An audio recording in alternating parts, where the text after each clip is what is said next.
চলুন দেখা যাক সমুদ্রের তলদেশে এই প্লেনের ভেতরে কেউ বসবাস করছে কিনা।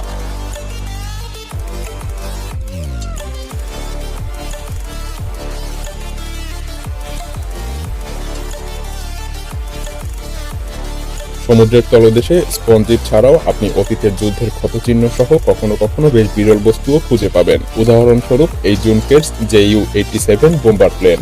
এই ধরনের 5709টি প্লেনের মধ্যে বর্তমানে মাত্র 2টি সংরক্ষিত আছে শিকাগো এবং লন্ডনের জাদুঘরে। তবে এই ধরনের তৃতীয় আরও একটি প্লেন খুবই শীঘ্রই জাদুঘরে জায়গা পেতে পারে। মরিচা পড়া পুরনো যুদ্ধের ক্ষত বয়ে বেড়ানো প্লেনটি ক্রোয়েশিয়ার উপকূলে পাওয়া গিয়েছে। এই নদীটিও আমাদেরকে অবাক করার জন্য কিছু একটা লুকিয়ে রেখেছে।